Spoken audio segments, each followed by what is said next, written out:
أعوذ بالله من الشيطان الرجيم يا أيها الذين آمنوا إذا نودي للصلاة من يوم الجمعة فاسعوا إلى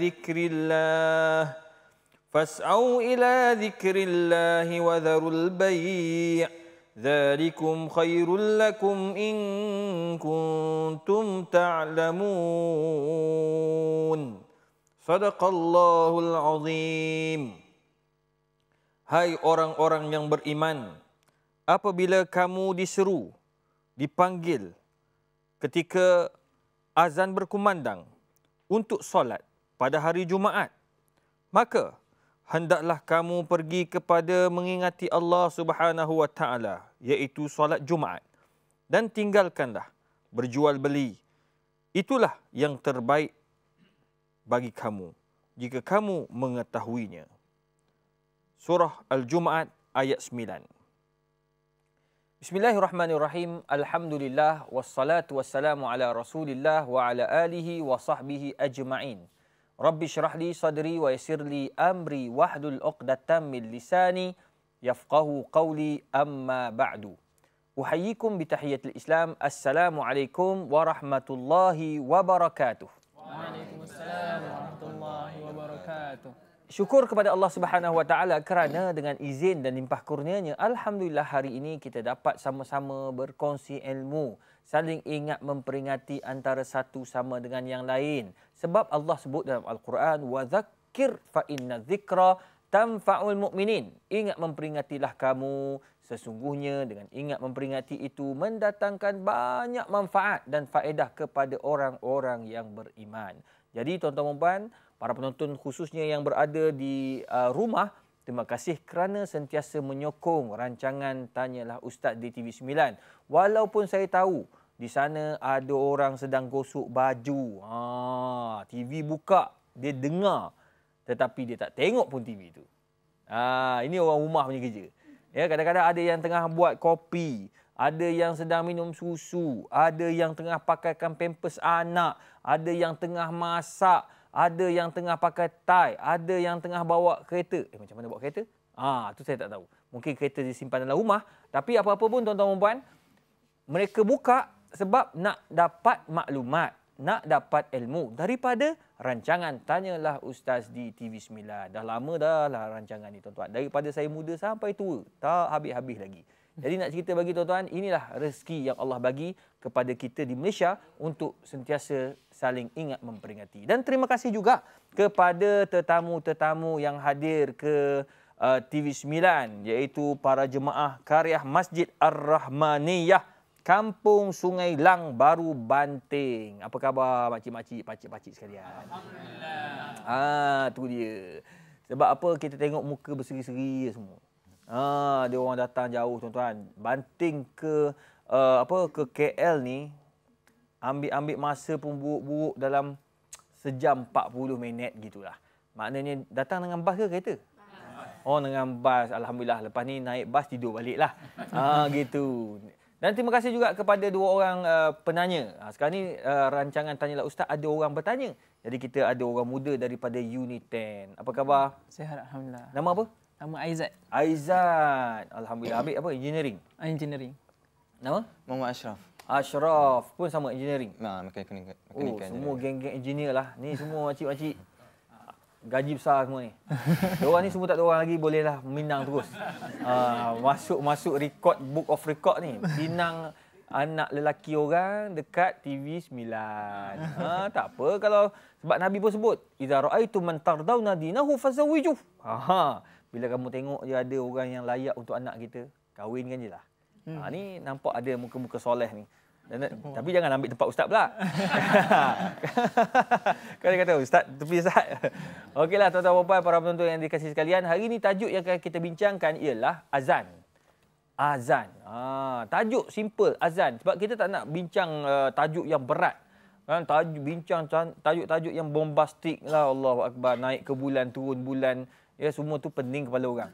Jadi kita bincang tajuk azan je. Sebab berhubung azan ni banyak masalah yang akan kita huraikan, dan di sana pun banyak masalah orang bertanya tentang isu azan je.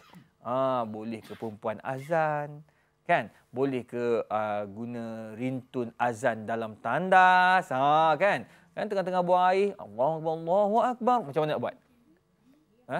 Handphone tergantung lah.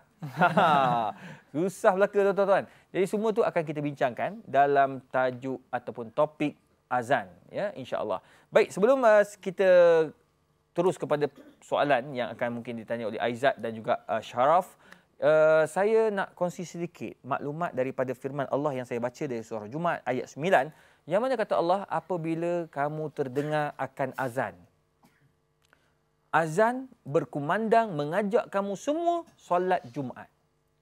Fas'au ila dzikrillah. Maka bersegeralah kamu tinggalkan segala kerja-kerja kamu, jual beli kamu untuk menunaikan ibadah solat Jumaat. Dengar khutbah dengan tenang. Perhatikan segala isi-isi yang terdapat dalam khutbah. Semua itu perlu. Sebab apa? Sebab ia merupakan salah satu daripada tanggungjawab makmum yang datang untuk mendapat keberkatan daripada Allah Subhanahu Wa Taala menerusi solat Jumaat. Bahkan tuan-tuan dan puan, daripada solat Jumaat ini, kalau bila dengar azan saja, kalau sedang menjual dekat luar masjid, wajib tinggalkan kedai. Pergi sembahyang dekat dalam, makanan tinggalkan. Ada orang lain tolong jaga, orang perempuan tolong jaga. Walaupun orang perempuan jaga, tak boleh menjual. Katakan tengah-tengah jual, tengah-tengah orang kata apa? Tengah-tengah jaga kedai suami dia tengah sembahyang ni, ada jemaah datang nak beli air. Kak, air RM1 kak? Tak boleh dek, minta maaf, ni waktu azan, pergi sembahyang dulu. Wajib tegur macam tu. Kalau kita jual juga, haram pendapatan itu. Jangan main. Ramai orang silap. Sebab orang dia duduk dekat tempat, dia buka gerai dekat masjid kan. Dekat masjid ni buka tak? Rahmaniah ni, ada tak orang jual-jual? Alhamdulillah, tak ada. Kalau dekat Bandar Baru Bangi tu banyak orang buka kedai. Kan? Kedai apa dekat tepi masjid. Masa orang khatib, amma ba'du, ya ibadallah. Tengah bersungguh-sungguh khatib duduk makan sup. Sup ekor tuan-tuan. Itu yang masuk semayang berpeluh semua tu. Dah makan sup ekor. Jadi tuan-tuan puan, nak makan boleh selepas sembahyang. Ini tak, masa azan itulah bersungguh-sungguhnya kita makan, bersungguh-sungguhnya kita minum, bersungguh-sungguhnya kita bersembang dan seumpama. Hukumnya haram tuan-tuan sebab ayat ini sangat kuat. Ya, menjelaskan perkara ini perlu diambil perhatian. Apa yang saya nak tekankan, bahawa selain daripada Jumaat, nak memberitahu izanu dia disolah. Maknanya azan. Azan itu disyariatkan dalam Islam. Oleh yang demikian, tuan-tuan dan puan, mari kita sama-sama menghayati perbincangan ini agar kita tidak tersilap ya dalam kita melakukan perkara-perkara yang berkaitan tentang azan, sebab ia merupakan salah satu daripada ibadah.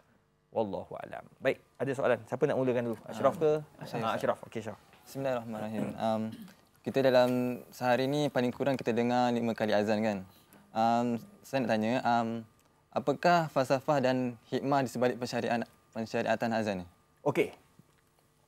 Apakah falsafah di sebalik pensyariatan azan? Orang kata azan ni apa syariat dia? Sebenarnya apa faedah dia? Memang banyak faedah dia. Ni saya nak jelaskan di papan hitam bahawa azan ada falsafah dia. Falsafah ni hikmah lah. Hikmah. Falsafah. Azan. Pertama, syiar Islam.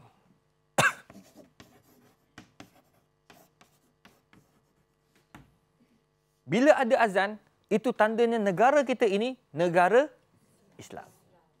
Sebab negara bukan Islam, bukan senang-senang kita boleh buka mic sekuat-kuatnya. Itu sebab zaman Nabi bagi tahu kepada para sahabat yang pergi berperang, kalau kamu sampai ke sebuah kampung, kamu nak perang, kamu dengar azan, stop dulu. Jangan perangi sebab di dalamnya ada orang Islam. Nampak tak?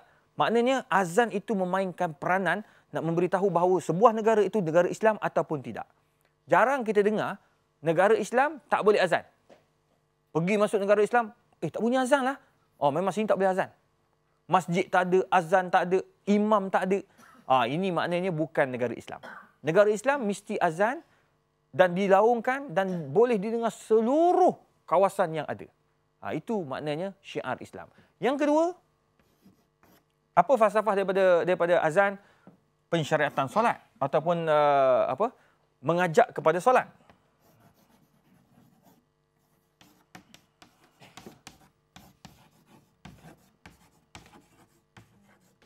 solat. Maknanya dengan adanya azan, falsafahnya kita tahu, oh dah masuk waktu solat. So tidak ada lagi orang kata apa, ada excuse ataupun ada alasan kata saya tak boleh semayang lah. Kenapa tak boleh semayang? Saya tak dengar azan. Saya tak tahu pun azan dah masuk. Ya Allah, saya bangun dah pukul 8 pagi. Astaghfirullahalazim. Tak semayang subuh. Kenapa? Tak ada azan. Tak ada azan. Tak buat tak tahu. Ataupun tak ada azan, memang tak dengar azan. Orang nak bangun macam mana? Orang nak sedar macam mana? Betul tak? Tak tahu bilakah waktu subuh, bila sebelum subuh dan seumpamanya. Jadi ini sangat penting. Manakala yang ketiga, tuan-tuan perempuan yang kasih sekalian, apakah falsafah azan? Falsafah di sebalik azan nak memberitahu kepada kita Islam itu kuat.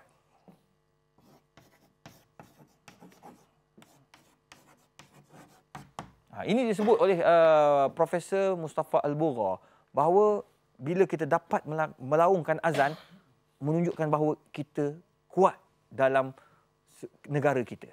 Kita nampak kita punya perpaduan itu wujud. Itu sebab Nabi SAW bila sampai di Madinah, Nabi bina masjid. Selain membina masjid, Nabi syariatkan persyariatan azan. Jadi maknanya bila dah ada azan tu, nampak betapa orang kata apa, teraturnya kehidupan orang Islam. Faham tak? Azan, waktu subuh azan. Dah bangun, orang semua pakat bangun untuk berada di masjid. Di rumah Allah, solat berjemaah. Lepas tu, Zuhur. Nak memberitahu, ini waktu rehat. Waktu orang berehat dan mengingati Allah Ta'ala. Waktu makan dan seumpamanya. Petang, waktu berakhirnya waktu untuk bekerja. Maghrib, waktu bersama dengan family. Dan kita pergi solat di berjemaah di masjid. Begitulah seterusnya. Nak memberitahu bahawa kehidupan kita ini penuh dengan waktu yang terjamin. Waktu yang teratur. Jadi dengan azan ni banyak menunjukkan bahawa Islam itu kuat, Islam itu orang kata apa? Syiar Islam itu wujud. Kemudian pada masa yang sama mengajak orang agar berdisiplin dengan waktu-waktu yang telah ditentukan oleh Allah Subhanahu Wa Taala. Kalau tak ada waktu ni macam mana kita nak semayang? Macam mana? Ya, sebab ini yang Allah bagi tahu bahawa semayang itu ada waktu-waktunya. Jadi waktu inilah yang membezakan antara Zuhur dengan Asar, Maghrib dengan Isyak. Berbeza dengan Syiah. Orang Syiah, dia semayang Zuhur, Asar sekali. Maghrib, Isyak sekali. Jadi kita bukan bermazhab Syiah, kita bermazhab Ahli Sunnah wal Jamaah, maka kita hayatilah betul-betul 5 waktu solat yang telah ditentukan. Baiklah tuan-tuan, ada banyak lagi soalan daripada 2 orang muda ini. Jangan ke mana-mana, pastikan bersama saya selepas ini. أمتنا على دين الإسلام يا ذا الجلال والإكرام يا ذا الجلال والإكرام يا ذا الجلال. Alhamdulillah para penonton, terima kasih banyak-banyak kerana masih lagi bersama dengan saya Ustaz Dr. Muhammad Izhar atau Dr. Mia dalam rancangan Tanyalah Ustaz. Tajuk kita hari ini ialah azan. So kita dah bincang tadi bahawa azan mempunyai falsafah, mempunyai hikmah yang cukup besar dalam Islam. Bahkan ia perlu dilaksanakan di sebuah negara Islam dalam rumah orang Islam. Jadi ini penting tuan-tuan dan puan untuk menunjukkan yang kita ini benar-benar mengikut sunnah Nabi Muhammad SAW. Baik, kita buka lagi soalan kepada 2 orang pemuda ni. Baiklah Ustaz. Saya nak tanya sikit sebab biasanya sekarang ni kalau kita tengok azan biasanya kita dengar dekat masjid. Jadi saya ada sedikit persoalan sebab tadi Ustaz ada terangkan tentang kelebihan azan. Jadi pertama sekali saya nak tanya, apakah sebenarnya hukum azan?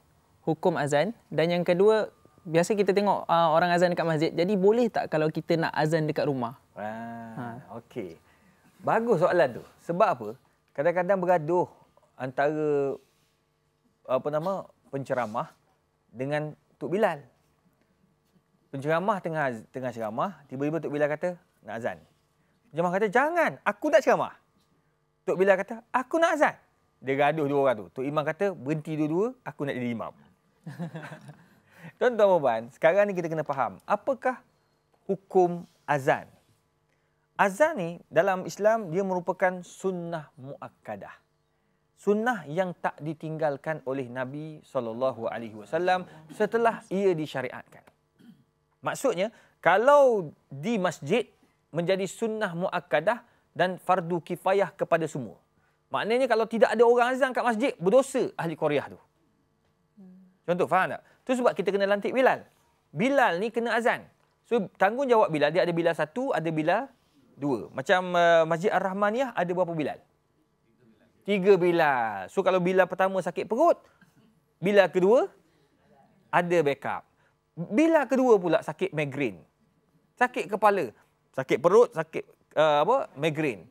Yang ketiga akan ganti. Kalau yang ketiga juga Allahu Akbar tayar pancit tengah jalan, ada pula masalah. Tak mustahil, betul tak? Siapa nak azan? Ha? Siap. Kebetulan siap tak tahu yang dia tiga-tiga Bilal sakit. Macam mana nak buat? Jalan saja. Siapa-siapa yang ada, azan. Tak kisah. Yang penting azan. Siapa-siapa saja yang ada. Maknanya jangan sampai tak terazan. Sebab apa? Jangan pula kata, saya tak dilantik. Bincang lantik-melantik pula kat situ. Sekarang ni dah masuk waktu, dah terlambat 2 minit, 3 minit. Tok Bilal 3-3 MC. Semua ada surat bomo ada, ya, surat doktor ada, semua lengkap. Jadi takkan Tok Siap pula kata aku tak tahu pula dia orang sakit. Jadi sekarang ni aku lambat, tak mandi lagi. Lebih teruk Tok Siap kata aku tak mandi wajib lagi. Boleh bedah. Lagi parah. Jadi macam mana? Siapa yang ada jalan saja. Azan saja. Jangan duk fikir bab jawatan masa tu. Sekarang ni jalankan tanggungjawab kita. Sebab kalau seorang tak buat, habis semua berdosa. Termasuk kalau saya duduk dalam kawasan tu, dan saya sekali dia berdosa. So azan saja. Cuma bila nak azan, pilihlah yang siapa yang paling sedap suara. Dan orang yang duduk kat dalam tu, dia akan rasalah suara aku paling sedap. Tak apalah, pergilah azan. Mungkin dia terpilih untuk jadi Bilal keempat. Tak mustahil. Cuba try. Jadi nak kata sunnah muakkadah, sunat. Kalau katakan sembahyang seorang-seorang, kita duduk katakan contoh duduk negara yang bukan Islam. Ya. Kita nak sembahyang dekat, contoh kalau pergi ke tempat negara-negara bukan Islam lah, contoh kan, kita nak sembahyang kat hotel. Nak sembahyang kat hotel. Tak dengar azan. Kita tahu waktu masuk, boleh tak kita azan? Sunnah juga. Disunatkan kita azan. Allahu Akbar, Allahu Akbar. Allahu Akbar. Slow lah. Dalam hotel bang. Takkanlah pergi ambil mic Allahu Akbar. Lintang pukang. Dah lah negara tu bukan negara Islam. Kau azam je tu habis semua lari. Azan untuk kita sudahlah. Untuk kita seorang. Lepas tu habis tu kita qomat. Lepas qomat kita solat. Jadi boleh tak kita ni, tahu dah hukum kan? Hukum ni sunnah muakkadah. Jadi kalau duduk ramai-ramai, seorang dia buat, dah semua terlepas daripada dosa. Tapi kalau kita seorang-seorang yang ada, disunatkan kita buat. Tak buat sah tak sembahyang? Sah, tak ada masalah. Tinggal pun tak apa. Cumanya kena ingat bahawa azan ini sunnah muakkadah. Itu sebab bila berlakunya pertemuan antara Tok Bilal dengan dengan penceramah, dua-dua kena toleransi. Kena faham, jangan sampai bertumbuk kat situ. Kan, sampai untuk imam datang, okey, pilih siapa ambil. Pilih pula. Tak, jangan bincang. Untuk penceramah kena faham macam mana dia punya adat kawasan tu. Kalau pergi ke Banting dia azan ke tak? Ada setengah masjid dia azan, ada setengah tak azan. So setiap AJK masjid dia ada authority untuk tempat dia. So ada setengah dia kata masjid ni tak apa ustaz, teruskan, tak ada azan dia kata. So teruskanlah. Tapi kalau kata ada azan, tolong maklum awal pada Tok Imam, pada Tok Bilal, kepada penceramah. Sebab penceramah tengah ingat kepada Allah, sesungguhnya Allah. Kenapa? Nak azan. Lupa terus dia punya point. Tadi semua Allah. Tak ada. Saya dah hilang point, saya nak balik sekarang. Jangan, kena pandailah toleransi, perbincangan yang baik sebelum bermulanya ceramah. Sebab ada setengah orang tuan-tuan, ada adab, tak ada adab juga. Bila penceramah sedang bercakap, tengah-tengah berceramah dia tak bagi tahu pun nak azan. Tiba-tiba Allahu Akbar, mic ni mati automatik. Okey. Siapa tutup? Marah tu penceramah. Jadi kena bijak. AJK dan juga penceramah kena bijak. Penceramah kena hormat orang kampung, kena hormat tuan punya masjid, orang masjid pun kena hormat penceramah. Barulah tak gaduh. Sebab ni benda sunat je pun. Jangan duk bergaduh sampai bertengkar-tengkar masuk surat khabar bagai. Itu satu. Yang kedua, boleh tak kita nak azan dalam rumah? Boleh tuan-tuan perempuan. Selagi mana benda tu baik, azan je dalam rumah. Macam ada orang dia dapat rumah baru kan, dia azan Allahu Akbar, Allahu Akbar. Saya pernah azan rumah baru. Bukan rumah saya, rumah orang. Azan Allahu Akbar, Allahu Akbar, pintu atas bergum. Pintu atas. Tingkat, 2 tingkat. Atas tutup, gegum. tak ada orang. Rumah tak duduk lagi. Jangan naik bulu roma. Risau berbenar nampak relax pakcik, jangan takut. Kalau ada apa-apa kita azan ramai-ramai dalam ni. Ya. Benda tu berlaku sebab iblis, syaitan, jin kafir semua takut dengan azan. So, kita azan, masuk dalam rumah azan. Cuma janganlah azan dalam tandas pula. Nak masuk tandas takut syaitan mempelik apa kau buat ni tempat aku, kau tahu tak? Jadi oleh demikian tuan-tuan dan puan, carilah tempat yang baik. Dalam rumah boleh kita azan, tak ada masalah. Kita buat selagi mana benda tu boleh menampakkan kehebatan Islam dan syariat Islam, insya-Allah. Ya, baik, ada soalan. Ustaz, untuk mengenali sejarah azan ni, ya. Nak tahu bilakah mulanya pensyariatan azan ni? Adakah sebelum, semasa ataupun selepas zaman Nabi? Okey. Syariat azan ini berlaku di zaman Nabi SAW. Yang mana ketika Nabi SAW sampai di Madinah, mereka berkumpul. Bila dah buat Masjid Quba, kemudian buat Masjid Nabawi, mereka berkumpul fayajtami'un. Fatahayyanuna lis-solah. Mereka berkumpul dan mereka tertanya-tanya, nak semayang, siapa nak panggil kita semayang ni? Laisa yunadalaha. Fatakallamu yawman fi dzalik. Tak ada orang yang panggil untuk solat. Jadi macam mana kami nak pergi ke masjid? Masjid dah ada. Tapi macam mana nak pergi ke Masjid Quba, macam mana nak pergi Masjid Nabawi? Jadi siapa nak ajak? Maka macam-macamlah pandangan. Ada yang angkat tangan, ya Rasulullah, apa kata kalau katakan kita ittakhizuna qusan, kita ambil macam orang kata apa? Loceng. Macam gereja. Teng, teng, teng, macam Nasara. Maka Nabi pun tak berminat. Kemudian waqala ba'duhum bal buqa. Kita apa kata kalau kita ambil yang macam apa? Tanduk. Dia apa? Dia tiup seruling, macam seruling lah. Bagi tahu kata itu waktu solat.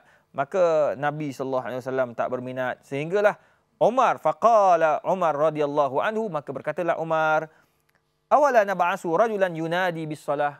Maka Umar bangun, Umar kata, ya Rasulullah, tak ada ke orang yang boleh panggil kita datang semayang? Nampak? Gunakan manusia untuk tarik datang semayang. Maka bangunlah Rasulullah SAW dan berkata, ya Bilal, qum fanadi bis-salah. Wahai Bilal bin Rabah. Bilal bin Rabah ni walaupun kulit dia hitam, tuan-tuan, walaupun rambutnya berkerinting, dia seorang hamba je asal, tuan-tuan, dia adalah makhluk Allah yang antara sudah berada dalam syurga Allah Ta'ala. Antara orang yang disebut dalam hadis Isra' Mi'raj, sudah ada istana dalam syurga. Kita belum tentu istana, tuan-tuan. Jangan kata istana, rumah pondok pun belum tentu. Tu kena banyak berdoa pada Allah. Ni Bilal bin Rabah, orang pertama dalam Islam. Nama dia disebut dalam sejarah. Orang pertama yang mengumandangkan azan. Tak ada dia kata bila tu Imam Nabi kata, jom, wahai Bilal, azan kan? Ya Bilal, qum fanadi bis-salah. Bangun wahai Bilal, azan untuk kami. Tak ada Bilal kata, sorry, Imam, suara tak apa-apa bagus. Tak ada kata, Imam minta maaf ya Rasulullah, gigi nak tercabut. Ada je dia punya alasan, tak nak azan. Kalau suruh karaoke, ya Allahu Akbar, berebut mic tu. Tapi kalau suruh azan, ada je suara tak baik lah. Pakcik dah tua. Ada dia alasan. Dah tua lah macam-macam. Budak-budak muda lah patut macam-macam. Tapi Bilal dia pergi azan, dialah orang pertama dalam Islam yang mengumandangkan azan. Jadi azan ini berlaku zaman Nabi SAW ketika di Madinatul Munawwarah. Kenapa di Madinah? Kenapa tak di Mekah? Sebab kat Mekah orang Islam lemah. Nabi tak gunakan azan itu di Madinah. Kalau di Mekah, kalau guna kat Mekah, nescaya orang kafir akan bunuh para sahabat radhiyallahu anhum. Tapi di Madinah umat Islam telah kuat, umat Islam telah ada dia punya negara sendiri, maka azan dikumandangkan untuk menampakkan yang Islam sudah bertapak secara rasminya di Madinah Al-Munawwarah. Wallahu a'lam. Baik, ada soalan ni. Baiklah, Ustaz. Biasanya kalau kita tengok yang jadi Bilal ni semuanya lelaki, Ustaz. Sebab kalau nak kata suara perempuan tak sedap, ada je suara perempuan sedap kita tengok kan. Jadi saya nak tanya sikit, kenapa tak ada Bilal yang perempuan. Boleh tak perempuan ni jadi Bilal? Itu persoalan saya, Ustaz. Persoalan-persoalan seperti ini memang menarik sebab ada orang perempuan tanya. Dia kata, Ustaz, suara saya sedap tau. Dia kata, saya kalau marhaban, tarik dia kata. Sedap daripada Tok Bilal. Kenapa saya tak boleh azan, Ustaz? Jawapannya, tuan-tuan perempuan, jangan ke mana-mana, pastikan bersama saya selepas ini. Ya Zal Jalali wal Ikram, Ya Zal Jalali wal Ikram, Ya Zal Jalali wal Ikram, Ya Zal Jalali. Amirna ala dinil Islam, amirna ala dinil Islam. Subhanallah walhamdulillah wala ilaha illallah wallahu akbar. Baiklah tuan-tuan dan puan, tadi soalan yang diutarakan, boleh ke orang perempuan nak jadi Bilal? Ya, orang perempuan nak tolong azan dekat masjid. Baik tuan-tuan dan puan, antara syarat dalam mazhab Syafi'i untuk jadi untuk azan ya di masjid ataupun mengajak orang untuk solat, selain daripada dia tu Islam, yang kedua dia mumayyiz, yang ketiga dia tu mestilah seorang lelaki. Tidak sah. Fala yasihhu adhanul mar'ati lirijal. Tidak sah orang perempuan mengumandangkan azan untuk orang lelaki. Apatah lagi jadi tu imam. Tiba-tiba tu imam kat timah jadi imam. $4 kat belakang. Tak boleh. Kalau banyak hikmah dah tuan-tuan. Kalau orang perempuan jadi imam, apa akan jadi?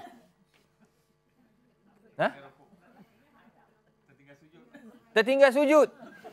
Dia jadi tak sujud. Bukan tertinggal, memang tak nak sujud. Orang tu imam sujud, pakat semua tu pakat begitu, apanya buat kata. Tak nak sujud. Tu imam dah sujud bagai dah. Ni, itu hikmahnya, orang perempuan kena duduk belakang. Faham tak? Sebab nak jaga anggota badan perempuan kerana ia adalah aurat. Satu. Yang kedua, perempuan kalau suara dia dimain-mainkan. Allah. Dia tarik. Takut orang jadi pening kepala kat situ. Tok Bilal ni, Tok Imam. Jadi baca apa? Patut semayang isyak, dia semayang jenazah. Dah Allahu Akbar. Allahu Akbar dah, otak dia melayang. Itu sebab orang perempuan, suara dia tu boleh menyebabkan fitnah. Faham tak? Jadi kalau nak azan sama-sama perempuan boleh? Boleh. Kalau sama-sama perempuan, dia nak azan geng-geng perempuan, majlis orang perempuan kan. Tak ada orang lelaki, dia ada Allahu Akbar, Allahu Akbar, Allahu Akbar. Lebih kurang gitu lah. Saya tak pernah dengar orang perempuan azan. Isteri saya tak pernah azan. Oh iyalah. Saya tak pernah dengar rumah saya azan. Balik nak serai suruh dia azan, tengok macam mana rasa. Tak pernah dengar lagi. Nanti bagus juga ni soalan-soalan ni. Kata contoh kan, dia azan. Dia azan sama-sama perempuan, tak ada orang lelaki dengar. Hukumnya harus. Boleh. Tapi tak afdalnya, mereka tak payah azan, mereka cukup dengan iqamah. Iqamah pun memadai. Allahu Akbar, Allahu Akbar, la ilaha illallah. Boleh. Tapi azan di masjid, di surau, di bila, di musalla dan sebagainya, menggunakan mikrofon apa semua, itu tidak dibenarkan dalam Islam. Sebab suara perempuan juga kalau terlalu merdu boleh menyebabkan fitnah. Itu sebab orang perempuan, jangan kata pergi jauh lah tuan-tuan. Yang jadi apa? Jadi cashier tu, apa? Jadi apa? Minta makan tu. Minta makan. Waiter bahasa Inggeris apa? Pelayan bahasa Inggeris. Alah. Waiter lah perempuan lah bahasa Inggeris. Pelayan tu. Abang nak makan apa? Gaya tu. Apa yang sedap semua sedap. Macam tu pun semualah. Kita pun ikut. Kalau orang lelaki, kalau haji kata, jadi pelayan. Makan apa? Tengok misai pun takut lah. Apa yang ada? Semua ada. Apa yang istimewa? Kau pilih betul-betul, baru panggil aku. Dia marahnya. Orang perempuan tak, suara dia tu pandai. Kecuali mamak ni lah terbaik. Apa ada? Semua ada. Mamak yang terbaik dalam bab-bab ni tuan-tuan. Jadi tuan-tuan perempuan, jadi suara perempuan tu tak boleh untuk digunakan untuk azan kerana ia merupakan aurat jika tidak dikawal dengan betul. So kalau guna mikrofon tu suara dah sedap sangat, akhirnya akan bawa pada fitnah. Wallahu alam. Baik. Ada soalan ni? Soalan seterusnya. Adakah sah azan Tok Bilal yang terkentut sewaktu azan? Okey. Tadi baru Ustaz sebut tadi. Kan? Tadi kan baru Ustaz sebut. Apa ni Tok Siak kata aku tak mandi wajib lagi. Dan kan apa ni Tok Big 3 Bilal tu kan MC. Jadi Tok Siak kata minta maaf lah aku tak ada mandi wajib lagi. Kau pergilah dulu. Kata jadi sekarang boleh ke dia pergi azan. Azan dia balik. Tuan-tuan, tersembuh air liur aku Ambil. Tuan-tuan, sebenarnya sunat kalau nak azan kena ada wuduk. Sunat saja. Bukan wajib, bukan syarat. Tadi kalau perempuan nak azan itu syarat. Tak boleh. Tak sah. Azan tu tak sah, tak boleh bahkan berdosa pula. Tapi kalau bab terkentut ni, katakan Allah bawah terkeluar juga. Arak-arak tak masuk dalam mikrofon. Ada suara latar kat belakang kan. Put gitu kan. Teruk betul sakit perut orang tua tu. Dia azan dia tak perlu, dia dah sampai akhir ni. Allahu Akbar yang terakhir dah. La ilaha illallah yang terakhir. Allahu Akbar. Sorry azan. Allah mak terkentut pula. Tak payah maklum. Kau teruskan je. Sampai la ilaha illallah. Allahumma rabb hadhihi da'wat tammah. Habis doa, terus keluar pergi ambil wuduk. Kalau orang tanya pergi mana? Ambil wuduk, terkentut tadi. Dia selalu kan Tok Bilal kan yang tua-tua. Jadi semua getah-getah dah rosak. Jadi dia akan keluar macam-macam. Jadi itu biasa nak buat macam mana. Saya dah banyak kali dah. Ada pernah tu bukan Tok Bilal, Tok Imam. Ni memang tak boleh lah, tak betul lah tu. Tok Imam ni tuan-tuan. Dia jadi imam. Imam solat Jumaat pula tu. Dia sujud, tak mau bagi tahu lah kat mana. Dia sujud akhir, tuan-tuan. Sujud akhir. Ni sebab Tok Imam ni bila dia sujud, masa sujud tu semua jemaah, sembahyang Jumaat ramai kan. Penuh masjid. Masjid yang tak pernah ada orang, penuh orang. Sembahyang Jumaat ni, penuh orang. Jadi dia sujud tu, dia terkentut. Put. Amboi kakak, jangan gelak kuat ni kakak. Dia sujud, terkentut. Dia pula terfikir. Jadi imam ni terlupa tuan-tuan. Dia jadi lupa apa nak buat. Tengah sujud, Allah mak, aku kentut lah pula. Aku nak buat macam mana? Kalau dia angkat Allahu Akbar, dia angkat, maknanya duduk di antara dua sujud ataupun duduk tahiyat akhir. Dia duduk tahiyat akhir, maknanya dia dah tak layak untuk jadi imam. Sebab bila dah terkentut, terbatal kekuasaan dia untuk menjadi imam. Ataupun kelayakan untuk jadi imam. So dia tengah sujud, apa dia nak buat? Dia tak ingat. Masa tu datang masalah fiqh, tak boleh jawab. Tak boleh jawab masa tengah sujud bang. Jadi apa dia buat? Dia pun bangun, pergi ambil wuduk. Makmum belakang. Semua tunggu lama betul. Tok Bilal kat belakang, ni Tok Bilal satu, angkat kepala. Apa jadi? Dia angkat kepala, tengok Tok Imam tak ada. Tok Bilal lagi fiqh. Tok Bilal selalu kan dia belajar fiqh. Tok Bilal pun, Allahu Akbar. Dia kuat-kuat suara. Orang semua bangun. Bila bangun tu jadi kalutnya. Bila bangun, Tok Imam tengah ambil wuduk ni. Wuduk, alamak, dah bangun lah. Bila bangun, orang semua bakat bangun. Bila bangun, di situ jadi khilaf. Ramai yang jahil daripada yang ada ilmu. Yang ada ilmu, dia akan ikut. Mana Tok Imam tak ada, tak apa. Imam kentut dah tu. Kan? Yang tak belajar ni. Bangun-bangun, dia tengok pasal, Imam tak ada. Imam pergi mana? Dia tanya orang sebelah, Imam pergi mana? Orang sebelah, Imam tak ada. Macam mana kita punya sembahyang? Dia bersembang pula. Jadi separuh sembahyang, separuh tak sembahyang. Jadi nak cerita, huru-hara sekali. Biasalah tu. Bab sembahyang memang kena buat balik lah. Kena ulang balik. Cumanya, kalau bab azan, jangan risau. Teruskan azan. Jangan pula kan habis azan, kau azan balik, aku dah terkentut tadi. Tak apa. Dia orang pening. Kenapa 2 kali azan? Jadi tuan-tuan perempuan, jangan buat confuse, jangan buat huru-hara. Buatlah yang terbaik. Kalau kata terkentut, ia merupakan sunat saja. Sebab antara sunat-sunat azan, pertama, ayat tawajjah al-muazzin ila jihadil qiblah. Menghadap kiblat. Satu. Ya, yang yakuna tahiran. Yang kedua, disunatkan dia bersih. Bersih maksudnya bersih daripada hadas kecil, bersih daripada hadas besar. Ya, makruh kalau dia berjunub pergi azan juga. Sebab takut-takut nanti memang masjid tu tak boleh. Kalau 1 bulan 3 kali miss azan, dia kena pecat daripada jawatan sebagai Bilal 1. Punya takut jawatan, pergi juga azan. Allahu Akbar. Azan. Jadi dia ni junub. Jadi macam mana? Dia kata tak apalah, aku tunggu sekejap. Lepas tu komat. Allahu Akbar. Lepas tu semayang, dia semayang juga. Kenapa semayang? Saja nak tunjuk yang aku datang juga. Sekurang-kurangnya tak kena pecat. Tak boleh lah tuan-tuan. Kita makruh kita azan. Kalau tak boleh azan, tak payah azan, bagi kat orang lain. Orang pun faham. Tu sebab kita ni AJK masjid kena faham memahami. Jangan cepat sangat nak memecat. Mesti ada keuzuran. Kecuali lah time azan tu mana Tok Bilal. Tu duduk mengain lagi. Tu tak naklah begitu. Mesti kena buat sesuatu.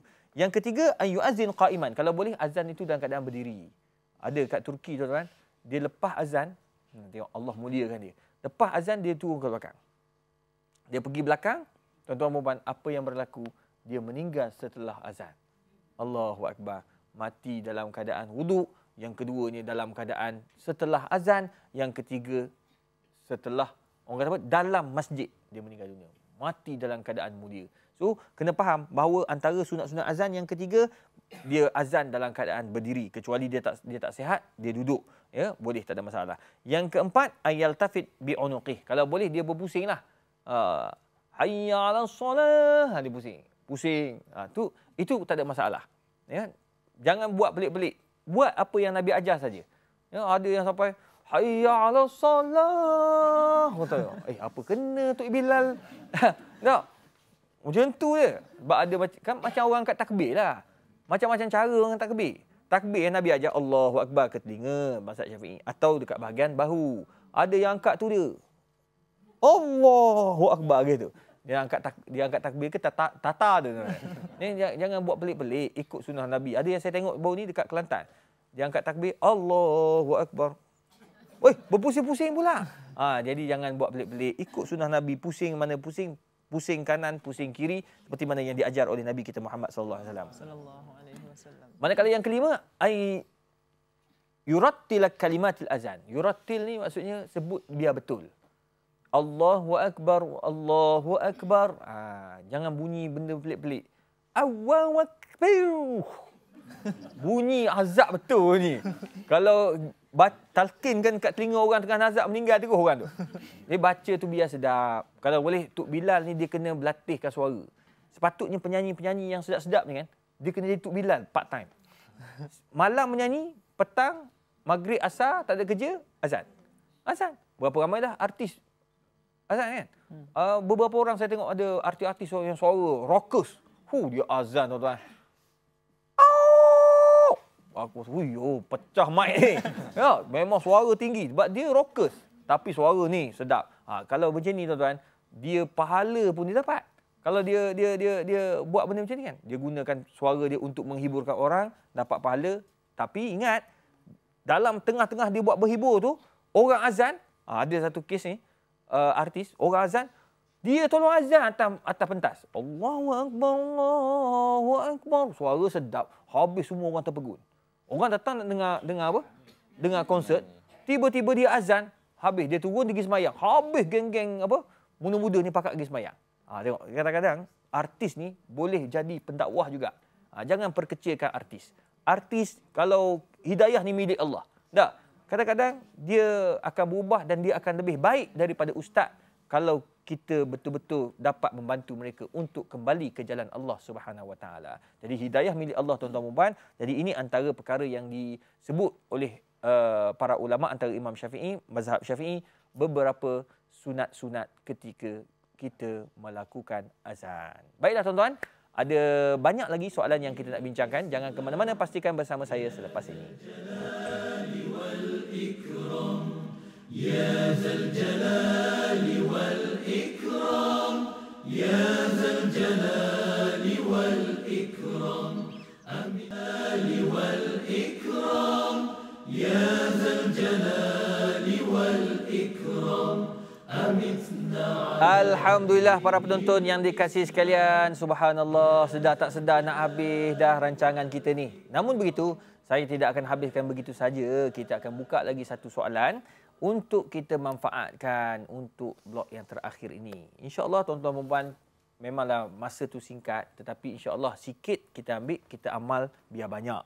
Ya, sekurang-kurangnya kita nak ambil santai-santai je, tak mau keras-keras sangat, berat-berat sangat. Kalau berat-berat sangat kena masuk universiti lah. Kalau masuk universiti, tahulah saya buat macam mana kan. 3 jam tak bergerak. Ya, tuan-tuan dan puan. Baik, kita buka lagi satu soalan. Ustaz, biasanya kalau contohlah kita tengok contoh waktu solat Zuhur. Azan solat Zuhur ni biasanya waktu kita tengah makan tengah hari. Okey. Okey, contoh waktu makan tengah hari tu kita tengah borak-borak dengan kawan, tengah bincang-bincang ataupun dengan family ke macam mana, kita tengah borak-borak, tiba-tiba azan. Lepas tu boleh tak kita bercakap masa azan tu? Okey. Kita bercakap ketika azan, ia suatu perkara yang makruh. Kita bercakap, dia bukan jatuh haram ya. Haram ni makna kalau kita buat berdosa. Cuma makruh ketika azan kita bercakap atau bersembang atau orang kata apa, kita buat benda lain, buat kerja, makruh. Sebenarnya ketika berlakunya azan, tak kira azan subuh ke, zuhur ke, asar ke, maghrib ke, isyak. Yang penting waktu azan dah masuk ataupun waktu solat dah masuk. Kalau tiba-tiba tengah-tengah buat kerja, pukul 3 petang, tiba-tiba ada orang azan. Allahu Akbar, Allahu Akbar. Kita nak jawab apa? Kata kau ni kenapa azan masa pukul 3? Saja dia nak azan. Tu tak apa, tak ada masalah. Kita boleh bercakap, kita boleh tu. Ini mungkin dia tengah berlatih azan kot. Kena 7 kali dia azan, letih tak buat kerja kita. Ini waktu masuk solat. Subuh, zuhur, asar, maghrib, isyak. Di azan je, digalakkan kepada kita. Bahkan disunatkan. Seperti mana yang Nabi SAW buat.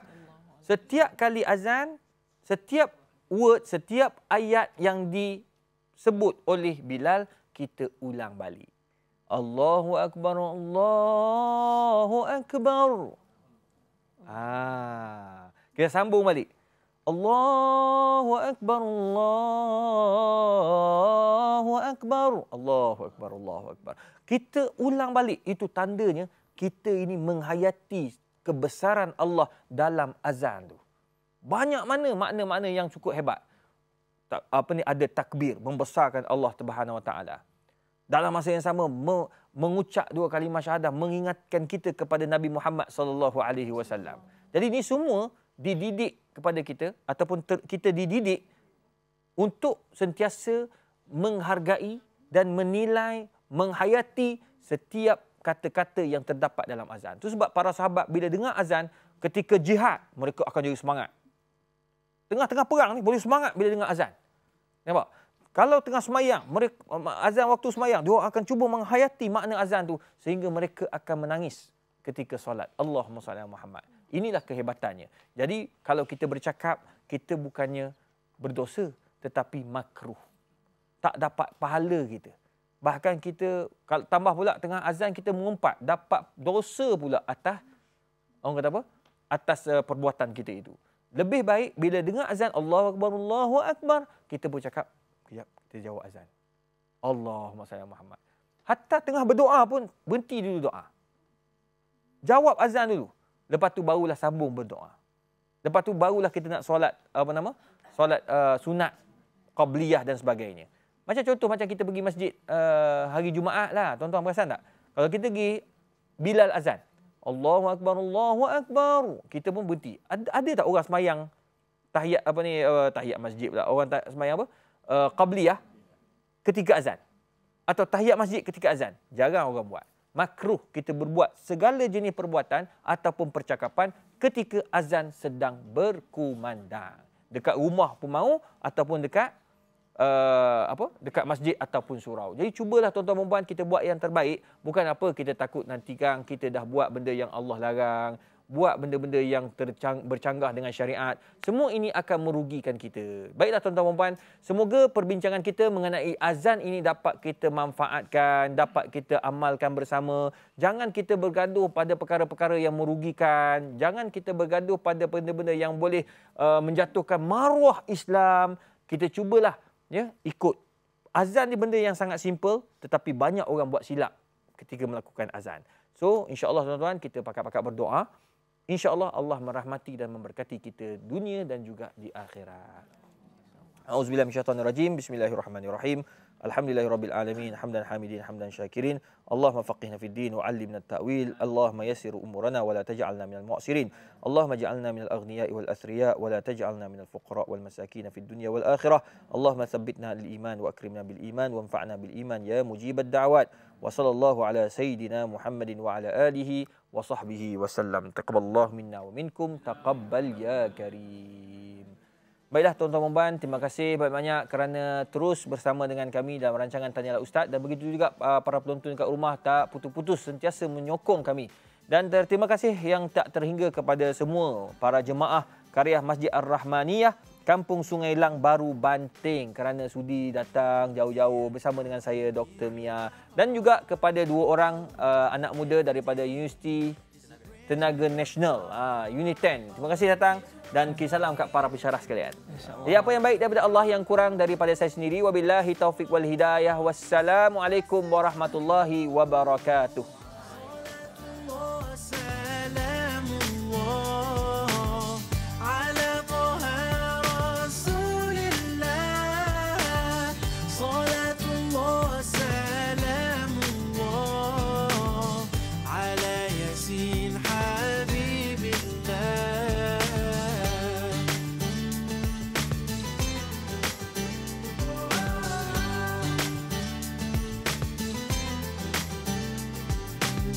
I've never seen you, but I love you so.